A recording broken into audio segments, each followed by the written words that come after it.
ओम साईं राम। मैं साईं श्रद्धा चैनल पर एक बार फिर से आप सभी का स्वागत करती हूँ। उम्मीद करती हूँ कि आप सभी बाबा के साथ हैं, सुरक्षित हैं। ये जो अनुभव शेयर करने जा रही हूँ दिल्ली से, नाम नहीं डिस्क्लोज़ करना चाहते तो मैं नाम नहीं बताऊँगी, क्योंकि एज़ उनके दूसरे जो भी हैं वो एक्सपीरियंस सुने, इसी कारण। तो सीमा जी बाबा की पूजा बचपन से ही करती थी, लेकिन उस वक्त ये होता है कि हाँ, नॉर्मल हम जब पूजा पाठ करते हैं वो हुआ, इतना कुछ क्लोजनेस नहीं था जो आज है, जैसा कि मैं इन्हें जानती हूँ। तो इनकी शादी से पहले इनको एक सपना आया जिसमें वो देख रही हैं कि बाबा अपने होठ हिला रहे हैं। तो कुछ बोलना चाह रहे हैं लेकिन इनको समझ में नहीं आया। फिर इनकी शादी हो गई। उसके कुछ दिनों में इनको थोड़ा थोड़ा मतलब जो भी है प्रॉब्लम्स शुरू हुई, जो भी इन लॉज में प्रॉब्लम फेस करते हैं। तो ये बहुत परेशान होने लगी। अब इन्होंने बाबा को बोला कि ऐसा ऐसा है, जो भी सिचुएशन बताई। तो लेकिन कहीं ना कहीं फिर भी होता है कि हस्बैंड से काफ़ी अटैचमेंट रहना, उन्हीं के लिए प्रेयर करना।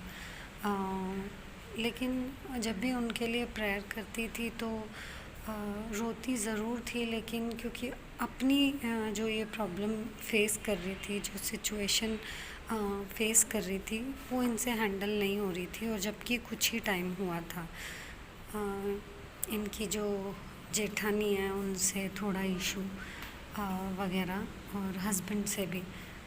तो ये रोती रोती मंदिर में गई साईं बाबा के, और वहाँ पर फिर उनसे प्रेयर किया। उसी दिन ये रात को घर पर आई है। तो रात को 3 बजे के आसपास या कुछ इन्होंने टाइमिंग बताया, मुझे याद नहीं है। इनको सपना आया। सपने में देखा इन्होंने कि बाबा कुछ बोल रहे हैं फिर से। तो इन्होंने बाबा को हाथ जोड़ा और बोला कि मुझे समझ में नहीं आ रहा है, आप क्या बोल रहे हो। और बाबा इस सपने में फिर क्या हुआ कि ये इधर उधर घूम रही है, जहाँ जहाँ ये जा रही है पीछे इनके हस्बैंड और जेठानी भी आ रही है।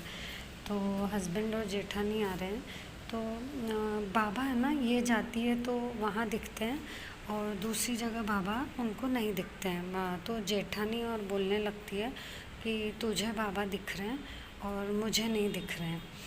तो हस्बैंड पे तो कृपा रहेगी, लेकिन बाबा ने बोला लेकिन जो भी है इस तरह से जिस जिस रास्ते पे ये मुड़ रही है इनको बाबा दिख रहे हैं। तो इन बाबा ने एक बार बोल दिया, हाँ उस पे तो कृपा रहेगी, क्योंकि तेरा हस्बैंड है वो करके, ऐसा। तो ये आगे निकली है, और फिर वो जेठानी बोल रही है कि मुझे तो बाबा नहीं दिखते। तो फिर बाबा ने जब ये बाबा से अगले रास्ते और फिर मिली है, फिर बाबा सामने आए। तो फिर इन्होंने बाबा से हाथ जोड़ के पूछा कि बाबा आप मुझे तो दिखाई दे रहे हो, लेकिन वो सब बोल रहे हैं तो आप उनको क्यों नहीं दिखाई दे रहे, क्योंकि फिर उनको मुझ पे विश्वास नहीं होगा। तो उन्होंने बोला कि बाबा ने बोला कि कैसे दुखूं तुझे परेशान जो करते हैं। तो ये चीज़ उन्होंने बोली, और बोले हस्बैंड को फिर क्यों नहीं दिख रहे। तो क्या, नहीं हस्बैंड को भी नहीं, क्योंकि कुछ कुछ चीज़ों में वो भी तुझे बोलते हैं करके। तो ये चीज़ हुआ, और उन्होंने बस हाथ जोड़े और उनका सपना टूट गया। उसके बाद उन्होंने नोटिस किया कि जो भी सिचुएशन थी और वर्स्ट होने लगी, और जैसा बाबा ने कहा था तो उनकी परेशानियां बढ़ने लगी। जेठानी की तरफ से ज़्यादा इशू आने लगे, ज़्यादा प्रॉब्लम होने लगी। लेकिन बाबा हर तरह से बाद में इनको सिचुएशन बताते रहते थे। इनको सपने में और भी कई अनुभव हुए हैं जो मैं आगे की सीरीज़ में आपको शेयर करूँगी। तो यहाँ मतलब उनके एक्सपीरियंस का ये पहला पड़ाव था, जब बाबा उनको दिखने लगे कि ये प्रॉब्लम आने वाली है, इससे प्रॉब्लम आने वाली है। इस तरह से बाबा इनको पहले से ही बता देते थे। तो जिस तरह का इनका भाव और प्यार सच्चा है कि बाबा के लिए सबसे लड़ जाती है, चाहे घर में अलाउड हो या ना हो, फिर भी बाबा के लिए सब कुछ कर जाती है। हर थर्सडे मंदिर जाना और जो भी करती है, तो बाबा बस ऐसे डिवोटीज़ का हमेशा ख्याल रखते हैं। बाबा उनको स्वस्थ रखें, खुश रखें। जो भी इश्यूज़ चल रहे हैं, बाबा जल्दी से, वैसे मेडिकल इशू चल रहे हैं अभी तो, और उन सब इश्यूज़ से बाबा ने इन्हें थोड़ा सा बचा के रखा है। तो आगे बस बाबा की मर्ज़ी, जैसे बाबा संभालेंगे अपने डिवोटी को, वो बेस्ट संभालेंगे।